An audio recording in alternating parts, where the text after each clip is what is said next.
All right, welcome everybody. We are so excited to get started today. We've got a really great topic to discuss.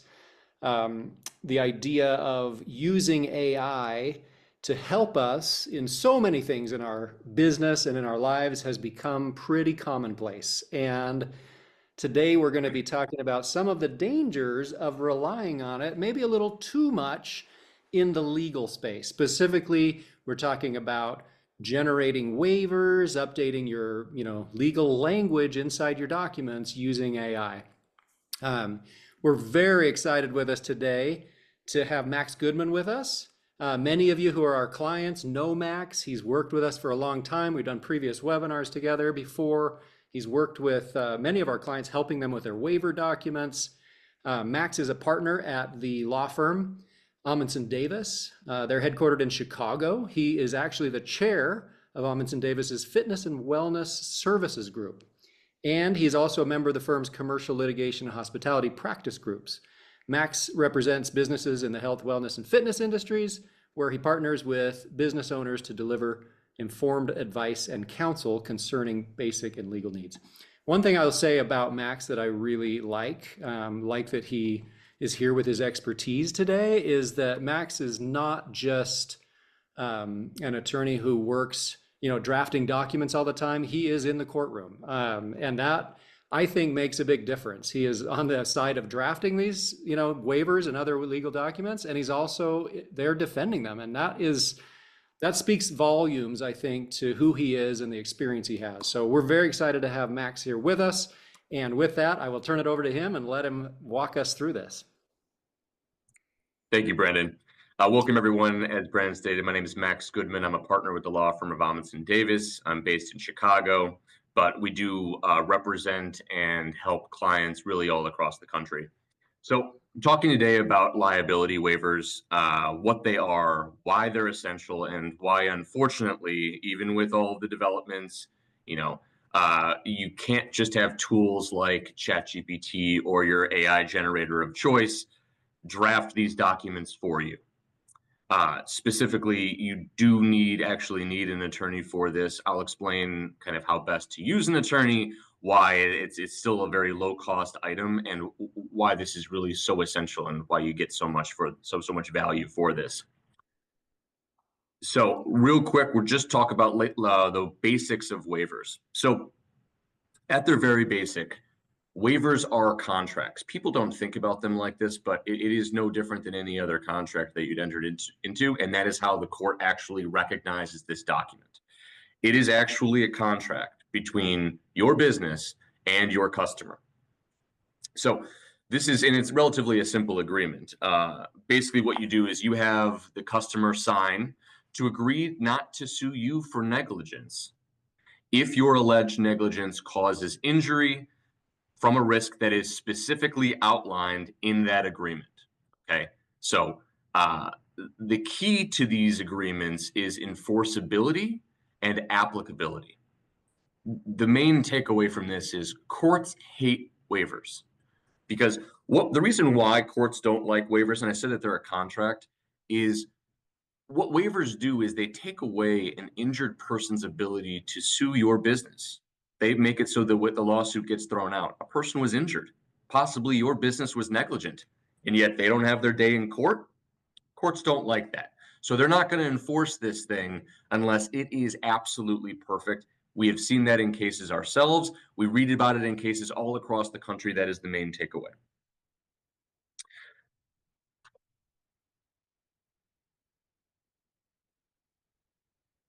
So it really, again, if the courts, just one second. So if a court can find a way to rule specifically that the waiver is unenforceable or inapplicable, really the court will do so. The takeaway is that your waiver must specifically outline the risks that are inherent to your business, not to this business generally, not to the business down the street. So, for example, if you were a snorkeling business, and somebody else has a snorkeling business, well, maybe there are risks that are specific to where you're taking people, specific wildlife, specific fauna or flora. You need to be able to actually identify those risks to warn them of that. Otherwise, the court will say the person wasn't actually apprised of that risk. So I want to make sure exactly that I'm clear about what I'm saying here about the power of these waivers.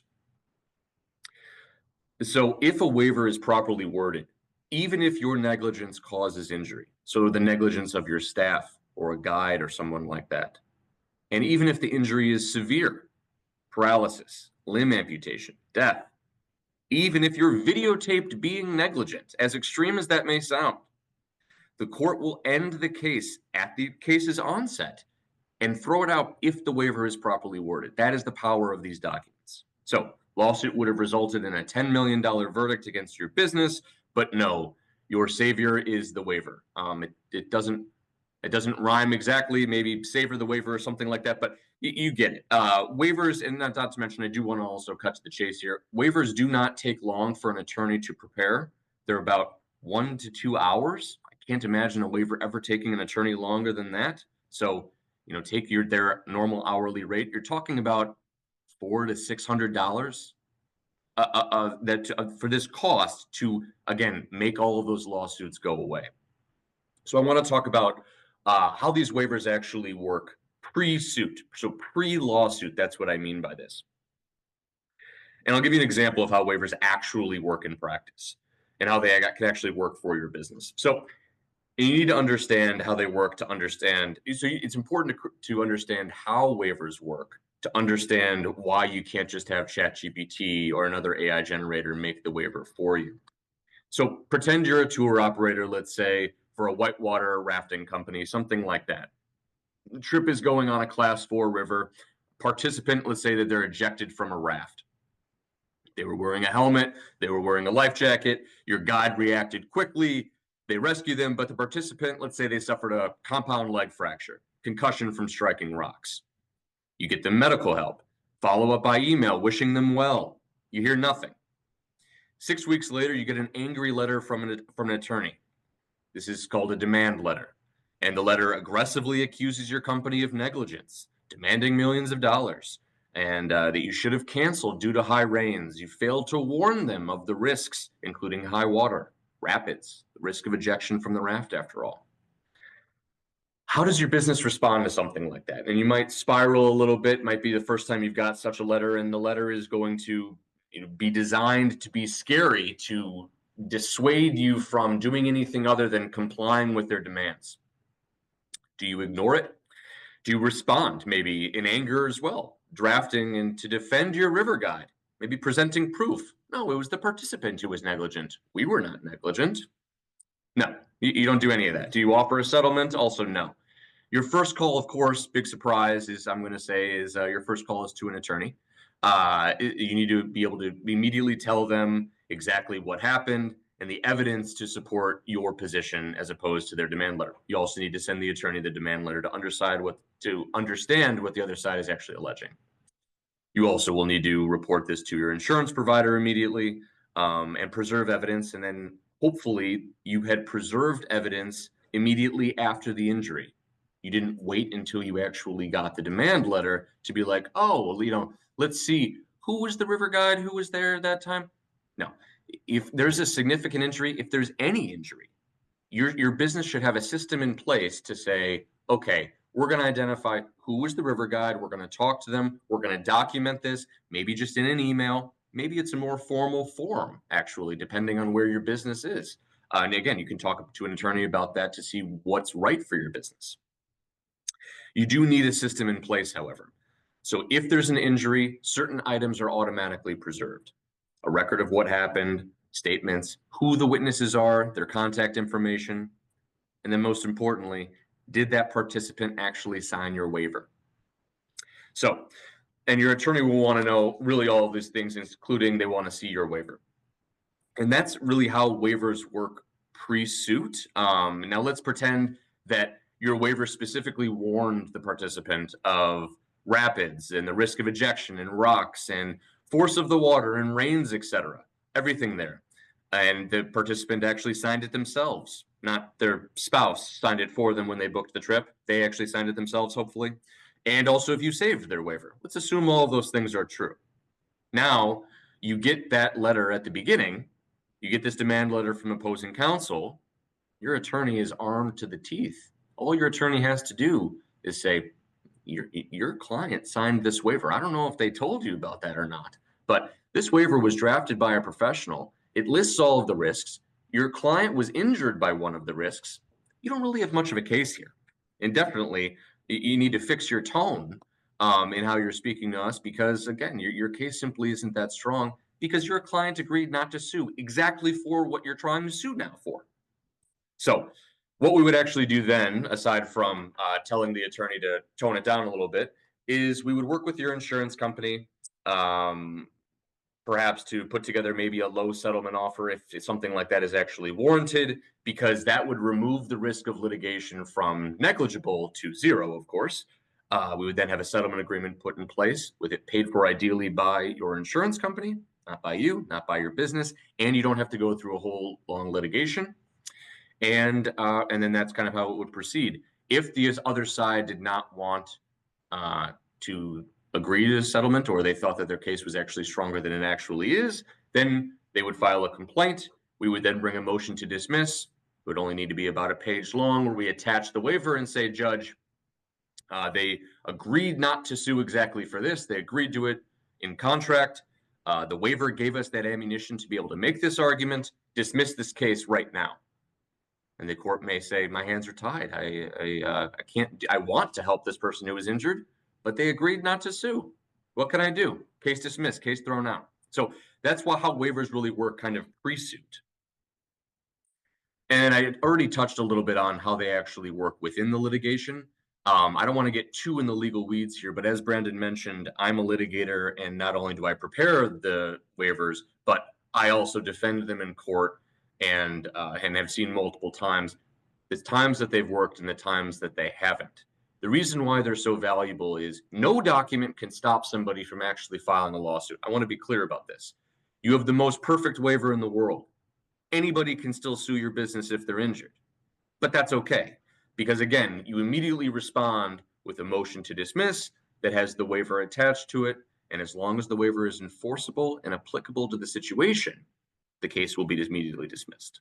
That's how it works.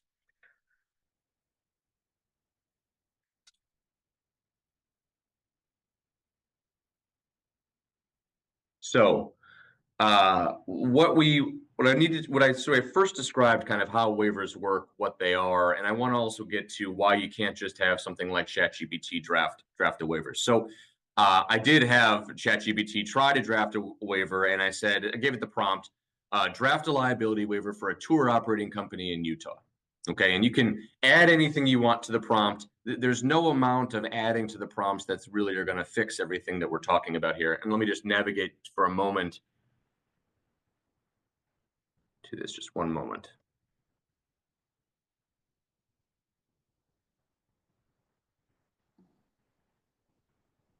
I think your screen sharing got turned off there for just a second, Max. Oh, it's coming back. Here it comes. We see the PDF now. You can see the PDF. Perfect. So here we have a waiver that ChatGPT put together for this fictional tour operating company. Again, you can make it more specific to kayaking or anything like that. It wouldn't fix it. So here there are, as you can see, it has all of the parts that it seems to have the correct parts. So it has it says to identify the specific tour operator. It has assumption of risk. So I understand that participating in a guided tour or outdoor recreational activity with this company involves risks, including property damage, accidents due to terrain, weather conditions, wildlife, transportation, equipment failure. It has a release where it asks you to identify the specific company, medical treatment, insurance, even has something for a photo release, and then asks them to sign. Okay. So I must say, this is better than nothing, of course. And you may think, oh, great, I can just put this in. But that's not how waivers work. It's not like a waiver that's pretty good will limit your liability by 80% or something like that. It's an all or nothing situation. So having a waiver like this, when I say it's okay, perhaps it could deter someone from suing if there were maybe a minor injury or something like that. Maybe it would deter them from going to a lawyer to begin with. But The chance of this waiver deterring any type of lawsuit if an attorney is involved or getting you out of a lawsuit, like actually with a motion to dismiss, is incredibly low. Let me just take you through for a moment to describe exactly why. So, beginning with paragraph 1, this paragraph when it talks about specific risks, it says, including not limited to physical injury, accidents due to terrain, weather conditions, wildlife, transportation, equipment failure. This is too vague. It's not too vague because ChatGPT drafted it. There have been many attorneys for decades who have drafted waivers exactly like this. You agree by participating or coming to our ski resort or whatever, not to sue for any injury suffered on our premises, regardless of the risk. But you have to be specific. And the whole reason why is because you have to actually explain to the person the risks that are there so that they can actually take steps to secure their own safety. It says, for example, wildlife. Are you talking about bears, snakes, big cats?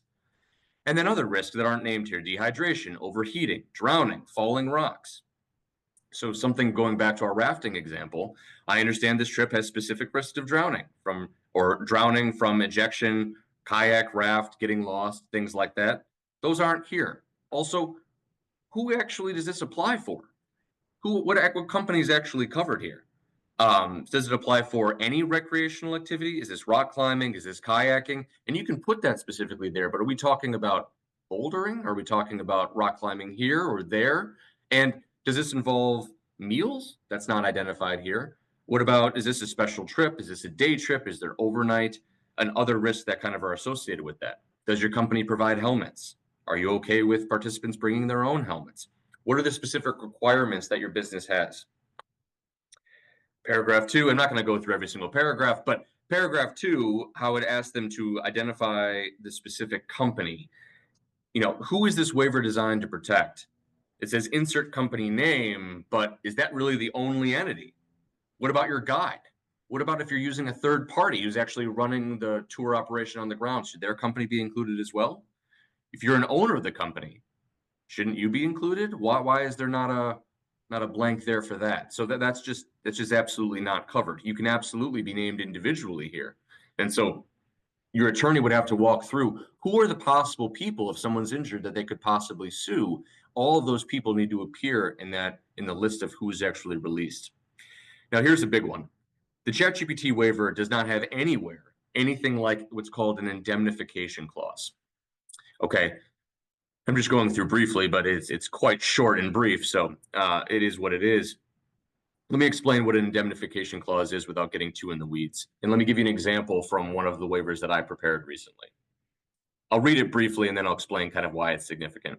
So an example says, I agree to indemnify, defend, and hold harmless the company, its employees, and owners against any claims and liability, damages, defense costs, including attorney's fees, that's a big one, and any other costs incurred in connection with claims for bodily injury, wrongful death, loss of consortium, or property damage arising out of or otherwise related to my participation on this tour and the participation of any minor in my care.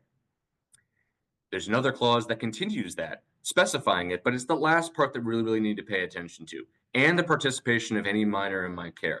Now, there's a lot there, but here's really what that means. If a minor is injured on this trip, they may have signed that ChatGPT waiver, okay? But a contract with a minor is not enforceable. And again, waivers are contracts. So is the court just going to throw it out? What does a waiver look like for a minor? What's the best practice there? ChatGPT really can't answer that question because in their waiver here, if you went with this, it says participant signature, parent guardian if signature if under 18. But also there's no indemnification clause. And let me explain that. So the best practice here is to have the minor sign, to have the parent sign, and then you can actually have the parent name the minor. And the parent's waiver, as long as it has the indemnification clause, it includes the agreement to pay for your legal fees and also any judgment in a claim that's brought by the minor or on their behalf. So any agreement that does not have that indemnification clause is not following best practices And it relies on the enforceability of a waiver signed by a minor, which is unenforceable standing on its own. So the ChatGPT waiver just simply doesn't have that. And again, as Brandon mentioned at the beginning, I'm a litigator. I'm an attorney who actually goes to court. I draft the motion that actually has the lawsuit thrown out, that actually fights for your business. I'm the one who does the depositions and I do the trials. And I tell you this because when I review case opinions from across the country about waivers, the takeaway with this is really the same. Courts will throw out these types of general waivers. The customer must be warned of the specific risks. We go back to paragraph 1 here. The key answer is why. Why does the person have to be warned of the specific risks? The customer must be warned of the exact risk so that the customer can take the steps to secure their own safety. That is the legal myth on which waivers that actually underpins all waivers. Let me go back for a moment to the presentation here.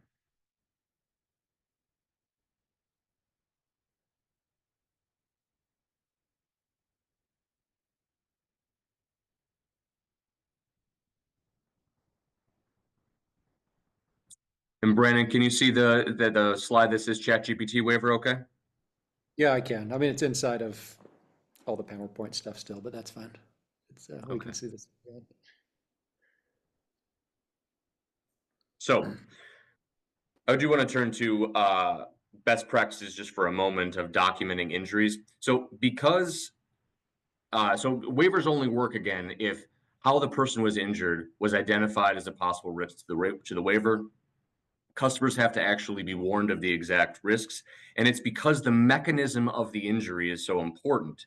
You must document how it actually happened. You must document how they were injured, so attorneys can then look back and say, was the customer fairly apprised, fairly warned of this exact risk that we're talking about? So a carabiner failed, save it. We need to have photographs. A witness saw it, get their contact information, call their attorney, get a statement. So a business can have forms again. Those are all really good best practices. I include my information here, but I do want to end talking about kind of also the values of ChatGPT, because I don't want to just kind of hate on it. It is tools like ChatGPT truly are revolutionary. They are time savers, I'm sure, as you've already seen in many of your businesses. That example that I had of the river rafting injury, I asked ChatGPT for an example of why waivers are needed, for example, by a tour operator. That's what it gave me. I live in Chicago. I don't know what a class 4 river is. Big surprise. So you can't have ChatGPT write a waiver because it relies on a prompt. No prompt exists that can replace a conversation with a lawyer about your business, what parties need to be protected, and what risks specifically need to be accounted for. And one day, no doubt, ChatGPT will be that good. I'm not saying that this presentation is going to hold true forever, but we're not there and we're not even close. Not to mention, again, waivers. They are a low-cost item, and they're an opportunity to build a relationship with a lawyer. So when someone is injured, or if you have questions about staff or employment or any other legal concern of your business, you have someone to go to. So thank you again for the opportunity to speak on this. I'm happy to address any questions here by email. You can call me. It's always a free consultation. You can call me. That's my direct number, or email me for a time that works for a call. Tell me about your business. Tell me about any type of legal concern that you may have. But please let me know if there are any questions. Okay. Thank you, Max. That's fantastic information and definitely helps paint the picture of, some of the hidden dangers that we may not be thinking about as we go about using AI all the time, for things like this. Um, I do have several questions here, and the group, certainly if others have questions, put them in the chat and we can ask there. But one thing, I think you and I talked about this a while back, and it illustrates the point that I think you were making here about being able to ask some follow-up questions. Getting into the risks of rafting, for example, can have a lot to do with the location you're in. Even generically thinking about, rafting back east versus out west, there are some differences, right? A desert environment versus a forest environment. I mean, everything is different about that. Or at least there are nuances that are different about it that should be addressed. But one thing that came up, and I can't remember whether it was with you or someone else, but we were talking about follow-up questions that sometimes I think it was a conversation maybe even about a fitness center or a trampoline park, but you would Mhm. think everything is happening inside, right? You'd think of the activities, the climbing wall, the weights, the whatever it might be that you're addressing. But having someone ask you some follow-up questions about the location, the building, like what is the entrance to the building like? I mean, there was a scenario one time where it was like this business is in a particular location. Ice is very common in the parking lot leading up to the entryway. The business does all they can to deal with it, but it's present frequently. And so, how would AI ever know to ask that question? Even if you had given it a really specific prompt, and maybe there should be some inherent risks included in that, like the risk of slipping and falling on the premises due to the location we're in and frequent ice patches in the parking lot or things like that, right? I mean, that's something where I think an Absolutely. attorney really like can ask those questions. One of my first questions with any business is if someone is injured doing your activity or on your property, how do you think that's going to happen? You know your property. I'm not the one who actually knows it. So you'll say, oh, we have had some people that had some pretty close calls doing this, and this. And I'm like, oh, okay, well, we're going to include that in there. Or we use this equipment. It's a bit unusual. It's new. There are a lot of risks involved here. And I said, great, we can include all of those clearly in the waiver. If it's especially dangerous, we can have, specific line items. We can have things highlighted or in bold. The main thing with these ChatGPT waivers is a clause may be missing, like the indemnification clause that I mentioned, or a specific clause that says, okay, Utah law applies, and any lawsuit can only be filed in a particular county in Utah, let's say, but actually you don't live there. You live in Colorado. The business is operating in Utah, but you live in Colorado and you want any lawsuit to be in Colorado. It would be through a conversation that we would get there. It's difficult, anybody can read one of these chat GPT waivers for typos or something like that. It's much more difficult to identify what's missing from the document. Where are the gaps? And that's really where an attorney comes in. Yeah, love it. So here's a kind of a personal question for you. Have you ever been in a spot where you were called upon to defend someone and it wasn't you who wrote the waiver, or it was a waiver that was maybe even written by AI? Have you ever, like, what is that situation like? Yeah, so I'll share one, and actually, this is the reason why I started drafting waivers. I think I was a third or fourth year associate, so some years ago, and we defend a lot of bars and restaurants in Chicago. There's a big bar crawl where everybody dresses up in ugly Christmas sweaters, very similar to SantaCon in New York, if anybody's familiar. I mean, we're talking tens of thousands of people in their 20s going from bar to bar, and it is the 13 bars of Christmas in Chicago. Our bar, the one that I represented, is the last bar on the bar crawl. And everybody, in order to participate, had to buy a particular ticket and they had to sign a waiver that was thankfully not drafted by us. The waiver said if anybody sues for negligent security, you agree not to sue for that, basically, and a number of risks that may happen, including other participants. It said that the event ran from 9 a.m. to 9 p.m. And again, our bar was the last bar. Our bar is open until 3 o'clock in the morning. So everybody went to the event. They went to the different bars. They ended at our bar. And at 9:30 p.m., unfortunately, 30 minutes late, somebody took something, jumped out of a bathroom stall, broke a beer bottle, and stabbed a stranger in the neck. The complaint alleged that our bar should have had security in the bathroom. And it was my job to say, whoa, whoa, whoa, that person signed a waiver. They're suing for negligent security. Judge, please throw this case out. Absolutely not. And the judge took one look at the waiver and said, it says that the event runs until 9 p.m. What time did this happen? 9:30. And I said, yeah, Judge, everybody stayed after. They're still at the same event. After all, here's a photograph of the person. He's wearing an ugly Christmas sweater. He's not disputing that he was a participant. He was at the event. He was apprised of the risk. He agreed not to sue for this. And the judge said, no. If this happened 31 minutes before, my hands would be tied. However, too bad. throwing it out. Case will continue. That case ended as most cases do, with a settlement, but it required months of work on our part. It was tons of time of the business owner and huge frustration with the other law firm that drafted the liability waiver, saying, what are you guys doing? You didn't talk to all of the business owners. Obviously, people are going to stay after. You could have just said it's until closing. Why did you fence yourself in like that? But the lesson that it taught me was, if these waivers are not drafted in a way that is exact, judges will delight in tearing up the waivers.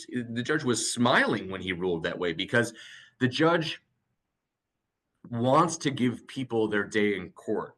That's the sense of justice there. And I don't want to say we're not on the side of justice. We're on the side of business owners. And if business owners can protect themselves by these liability waivers being drafted appropriately, if customers don't want to sign them, they don't have to participate. So, the waivers have to be nearly perfect, otherwise they're worthless.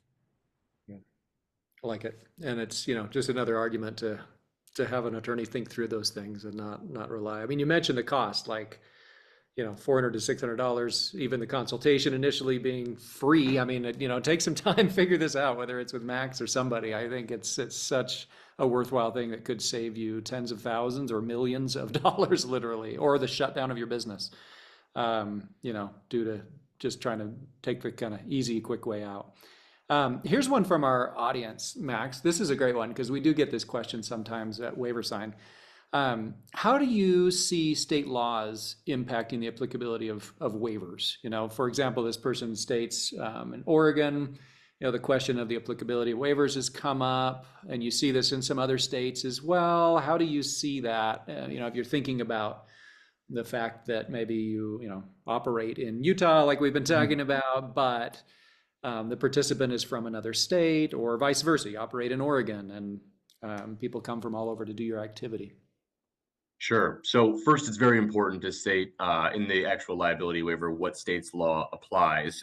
If you're running your entire business in Utah, you can't just say, oh, well, Illinois law applies. Any lawsuit will be based in Illinois or something like that. So it is always important for your attorney to consult with it's just simple research and says, here are some cases in Utah or Oregon or wherever concerning waiver law and kind of how courts view it. But overarchingly, it's pretty similar. It is, waivers need to be very, very narrowly construed. They can only guard against negligence, never against reckless conduct, gross negligence, intentional conduct, or anything like that. And you may think, well, what's the value there? They can always sue for something else. Negligence is by far the thing that is easiest to prove for the plaintiff, and is also just by far the most common type of lawsuit. In order to prove recklessness or intentional conduct, it's a much higher standard. It's much more difficult to prove. And so it makes the case much less valuable for them. So the answer to your question is, the attorney would do specific research within that state. It only takes about, 20 minutes to actually do it for a particular state. And to identify if there's any special language. The only really special language that I've ever seen is states usually like it to specifically use the word negligence. So you have to say actually what you're doing. I agree not to sue for negligence. You have to actually use that word. Many waivers that I've seen don't include it. To ChatGPT's credit, the example that I showed, it did use the word negligence. So it passes, that part of the test. It just wasn't applicable or as strong as it should be for other reasons. Yeah, that's good. Are there any states that would completely throw out a document like this? Just say, we don't care. We're not going to pay attention to it. It's not a piece of evidence we care about. Currently, I'm trying to think, because the laws do change state to state. I think there was a time where there were 2 states in the country that looked poorly on waivers, that there were some courts that actually, despite how they were worded, they tried to throw it out as a matter of public policy, something like that. Usually, however, the judges keyed in on how the waiver was drafted and said it can't apply in this instance because it didn't exactly apprise the person of a risk. And also, we think public policy reasons. So was it because the waiver is never enforceable, or is it because of how it was worded? So the safest bet is to have the waiver that is specifically geared towards the risks that you're trying to protect against, no matter the state that you're in. because even in the states that kind of look poorly on waivers, and no state loves waivers, but even in the states that are, the most against waivers, I guess you could say, pre-suit, it is still a huge arguing point. It's a good point of leverage to say, well, we have this waiver, and sure, we get it. A court may not enforce it, but they might. And then your case will be worth absolutely nothing. So why don't we work with your insurance company and see if your client will entertain a relatively low offer here? Yeah. Well, and I think there's other valuable components to it too, right? I mean, just the fact that they understood the risks is, and have evidence of that, maybe the right to completely, you know, waive a suit, for example, but there's still other elements to it that they like you've Oh, absolutely. explained their Oh, responsibility and participation. I mean, there's lots of elements that are important, right? absolutely. Let's get in. We talk about how waivers can be used to throw out a complaint, but let's get in the legal weeds here. Let's say tomorrow they passed a federal law that said, yeah, waivers can no longer be used as in motions to dismiss to completely take away a person's right to sue. Would we still advocate for having waivers? Absolutely, for exactly the reason that you're talking about. There's a defense to a lawsuit called assumption of risk. It's a defense to negligence. And it says that you were apprised of the particular risk, you signed on the dotted line, and you went ahead with it anyway and were injured. You agree, you were specifically apprised of this, and this is a risk that is inherent to this activity. Danger is what makes skiing, whitewater rafting, rock climbing, it's what makes them fun. It's impossible to do those activities without the element of danger existing. And as long as we apprise you of those rights, you should not be found negligent. Now, unfortunately, if such a law were passed that waivers couldn't be used at the start of a lawsuit, the argument that I just made would be something that would be used at the end of a lawsuit. So even in the unlikelihood that a law is passed or some state says, no, a waiver can't be used at the beginning, it could still be used at the end to absolve your company of liability, and could still also be, of course, an argument for a jury. That is very powerful. Yeah.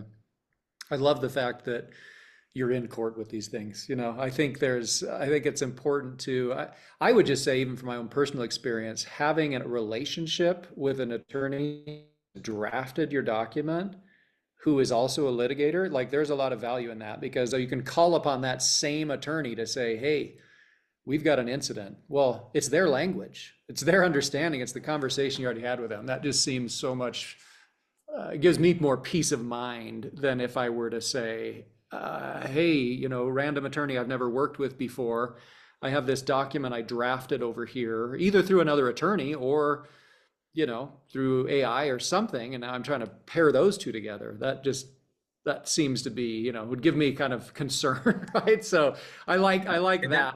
There are a lot of attorneys. I think you're one of them. We love to recommend you for that reason. And there are others that we work with that do the same. And I think that combination is always, a winning combination. So The relationship is very important, because then it's just a quick call to the attorney who's familiar with your business, who drafted the waiver, to say, hey, Max, or hey, whatever attorney that you're using, we got this new idea for this really fun activity that we're going to do. Can you please just update our waiver to incorporate it? We've seen some pretty weird ones. We had one that was like a meditative retreat in Texas, where they had a new kind of immersive experience where you'd climb to the top of a grain silo as part of some ceremony, and you stand over a trapdoor blindfolded. You say some mantra or something like that. You pull the trapdoor and you fall into pitch black water in a gigantic grain silo. And I'm like, please stop right there. This is unbelievably dangerous. I don't think you should be doing this regardless of the waiver. But and I'd like to see ChatGPT try to draft a waiver for that. So we did work with them and make an addition to their waiver, but it was a simple conversation, a little addition, and we added that in there. Not to mention business realities, things change over the course of a business. COVID, should you include something like that in a waiver? Can you? Is there a real risk of a lawsuit? Now people are less worried about that, but businesses in 2021, oh yeah. And so you could make a quick call and say, yeah, you can include a little paragraph that talks about any type of infection or disease allegedly contracted by staff members or other members, you agree not to sue for it. In reality, it's not a huge risk, but you could include something like that if you wanted to kind of add some protection in there. But having somebody to be able to bounce those ideas off of, saying, I'm not just basing this off of my opinion, I'm basing this off of these judicial opinions because I've done legal research. A critical point that I actually didn't mention, at least not yet anyway. Cases, case law, the whole basis that I can make any argument in court, those aren't not fed into ChatGPT yet. I can't ask ChatGPT to analyze different cases and stuff like that. Sometimes ChatGPT will generate cases that don't exist, or it includes cases that are not recent because the system wasn't updated since 2023 or something like that, and a case came out a year ago. So things like that are incomplete, that a lawyer can, through a quick search, can say, oh, current case law is saying these are the arguments to make, and this puts you in the strongest position. Yeah. Okay, two more questions and then a caution I want to throw out. So one is, you mentioned updating a waiver. So say I haven't really changed activities in my business and I'm just moving along. Should I have my waiver reviewed? Say it's been several years. Should I have it reviewed on some sort of regular basis by the attorney who drafted it? Or if I didn't have it drafted by an attorney, should I have it reviewed? And how frequently? Sure. So I would say the answer is probably yes, especially if a different attorney drafted it. Maybe it's kind of a family friend attorney, not an attorney who specializes in waivers. The attorney, the new attorney, should take a look at it as we do for free and say, it's not as good as it should be. There are 3 things that you need to do. Let me fix them. I'll bill you an hour for it, and that'll be it. Pay it when you can, something like that. That should be the discussion, whether or not it's with me or with somebody else. That's kind of how it should go. Or the conversation is, I took a look at your waiver. The waiver checks all of the boxes, but let me just make sure, are you doing what else are you doing? Are you guys only doing rock climbing, or are you guys doing something else? And sometimes a conversation like that will say, well, yeah, but, we are doing this trip to hike the Dolomites, and we just use the same waiver and figure it's fine. And I'm like, no, you should have a special waiver specifically for that trip. That just could be part of them booking it. It's an easy kind of click through for them. And again, those conversations with the attorney, kind of feeling out these issues, those should be free. Okay, like it. And then my other question is, well, let me just throw this out there. We have, inside of WaiverSign, we have templates. And for those of you who are our clients or thinking about using the platform, we have a cautionary statement there, and it just goes along with everything that Max has said today, right? They're templates. They're there to let you see sort of how it works, what it looks like, the general, idea of what should be in a document is there, but all the points Max made today apply to those templates too. So I just throw that out there as kind of a caution for our clients who may be using those. This is a good thing to think about. Either stepping back and saying, hey, you know what, I'm gonna have an attorney maybe just ask me the questions and draft an actual document. They're welcome to look at the template as a starting point, but they are just that. They're templates, and we can't design templates for every single business in every location of the world with every nuance and risk that might apply to it. And I think Max made some great points with that today. So I just want to throw that caution out there for anyone who is considering using templates, either ours or others. They're good to help you see how a system works, but not necessarily what anyone would recommend legally, supplying to your business and going to court with. So, okay. Last question. I do see just a couple of people here internationally on our call. I know this is not necessarily your area of expertise, Max, but if someone is operating in the Caribbean, for example, we have a lot of clients down there. Most of their customers come from the US, UK, Canada, let's say. Is that an area that you've ever done work in, or what would you say to those? Do most of the general premises we've discussed today still apply? Yes. So we have drafted waivers for multiple other countries aside from the United States. There are tips and tricks for each individual country. So we've done many of them for Canada, Australia, and sometimes there's a particular statute. So a particular waiver from Australia likes to have certain language in there that says, this statute specifically that gives consumers these rights normally to sue for negligence. The person is specifically agreeing that they don't apply here.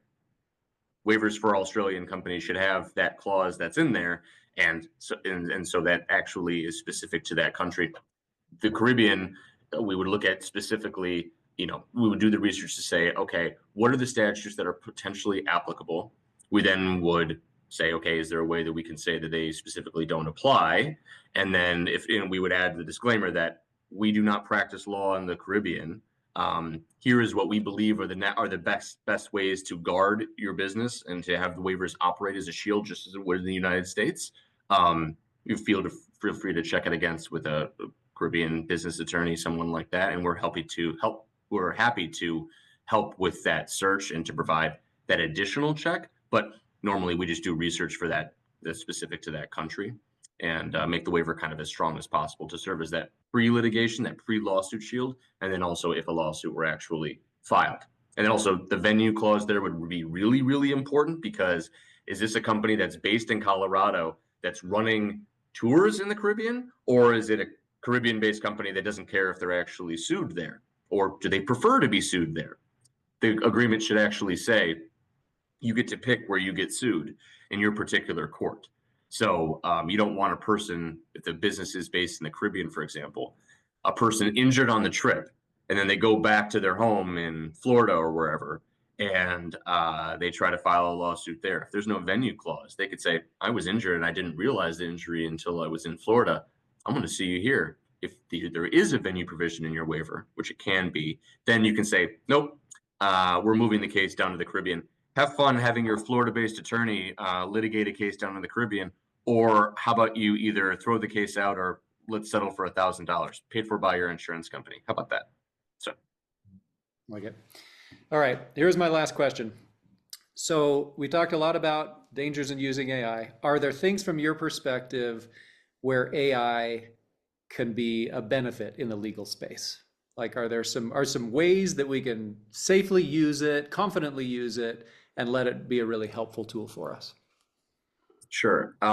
For in the business space, absolutely. I mean, for marketing, for emails, for just ideas, titles of things, for LinkedIn posts, things like that, incredibly useful. It is so much better than I am. It's not even close. In the legal space, not really, no. There are not. I can't think of a legal document that could be safely prepared by ChatGPT without use by an attorney. I can't think of that at all. Let me give, I guess, a couple of examples theoretically where it could come close. Let's say attorneys were, drafting a type of agreement, and it was looking for that they were kind of unfamiliar with, which again, attorneys shouldn't be doing. But let's say they were just trying to give some off the cuff advice, which probably they shouldn't be doing.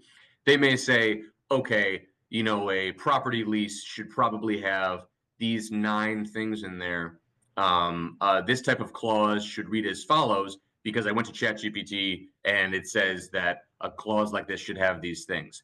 The immediate next words out of my mouth would be, however, we need to consult with an attorney who specializes in leases, because I'm not referring to ChatGPT for this. All ChatGPT did for me is flag a potential issue. That's it. So it could be useful for something like that, but you can never, in the legal sense, rely on something like that. There have been attorneys who have been sanctioned because it said, ChatGPT, here's a waiver. Let's say, not this one example, but here's a waiver. Draft a motion to dismiss for me based on Illinois law to get rid of this complaint, and it logs in the complaint. ChatGPT drafts a motion to dismiss. It looks like a motion to dismiss. It cites cases that don't exist. It's filed in court. Attorneys have been sanctioned for trying to do something like that. So maybe one day ChatGPT will be there, or another AI generator, but currently I don't know of one that is anywhere close. Yeah. So definitely a great idea generator.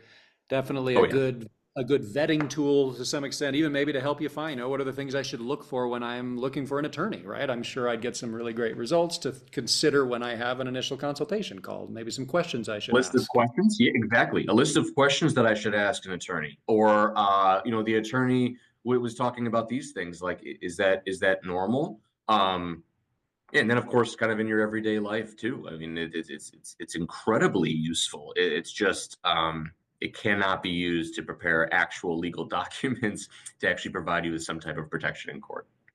Yeah. Love it. Well, Max, thank you very much for joining us today. It's been super helpful running through all of this. And again, hopefully our clients that are here or those who are considering using WaiverSign, we're grateful you joined us today. Hopefully you got some value out of this. I know I did. It's always great to have Max on, and we appreciate you being with us today. We look forward to next time. Thank you so much, Brandon. Thank you, Nikki. Bye, everyone. Thanks.